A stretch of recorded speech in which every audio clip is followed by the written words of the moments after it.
रिया ने जैसे ही लाइब्रेरी के अंदर साहिल की चप्पल देखी, उसके पैरों तले जमीन खिसक जाती है और वो बैठकर जोर जोर से रोने लगती है। वो चिल्लाती है, भाई कहाँ हो आप, मुझे जवाब दो। तभी उसके कानों में वही आवाज गूंजती है।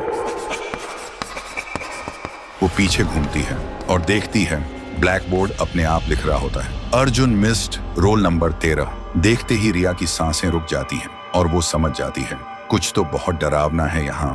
कांपती हुई आवाज में रिया बोलती है, तुम कौन हो और ब्लैक बोर्ड पे जो लिखा है उसका मतलब क्या है? अगर कोई यहाँ है तो मुझे दिखाई दो। तभी एक अजीब सी आवाज गूंजती है और एक परछाई दिखाई देती है।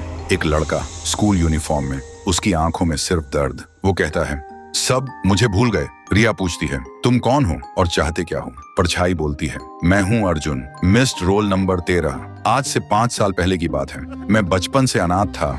मेरे मम्मी पापा मुझे अकेला छोड़कर चले गए थे। एक दिन क्लास के सब बच्चे मुझे कालुआ कालुआ कहकर चिढ़ाने लगे। मैं काला था, इसलिए मैं रोता हुआ लाइब्रेरी की तरफ भागा और जब मैं लाइब्रेरी में घुसने ही वाला था तभी देखा मैडम और एक डॉक्टर किसी अजीब चीज के बारे में बात कर रहे थे और तभी किसी ने मुझे पीछे से जोर से मारा। मेरी आंखों के सामने अंधेरा छा गया। जब मेरी आंखें खुली तो देखा मैं लाइब्रेरी के अंदर टेबल पर पड़ा था। डॉक्टर और मैडम भी वहां थे। मैं चिल्लाने की कोशिश कर रहा था लेकिन न चिल्ला पा रहा था न हिल पा रहा था। तभी मुझे पता चला ये लोग स्कूल के बच्चों को किडनैप करके उनके ऑर्गन्स निकालते हैं और उन्हें बेच देते हैं। फिर उसी दिन मैडम ने प्रिंसिपल के सामने कुछ बहाना बनाकर लाइब्रेरी को हमेशा के लिए बंद करवा दिया। गांव वालों के सामने मुझे मिसिंग बता दिया गया। तब से मेरी रूह इसी लाइब्रेरी में भटक रही है और हर रात 12 बजे घंटी बजाता हूँ,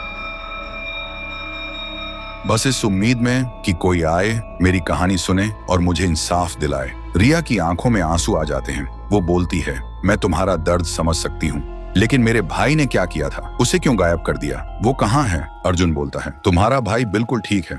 उस दिन जब मैं उसके सामने आया वो डर के मारे बेहोश हो गया था। अब वो तुम्हें लाइब्रेरी के एक कोने में एक सीक्रेट डोर है, उसके पीछे मिल जाएगा और वहीं मैडम के राज की असली फाइल भी है।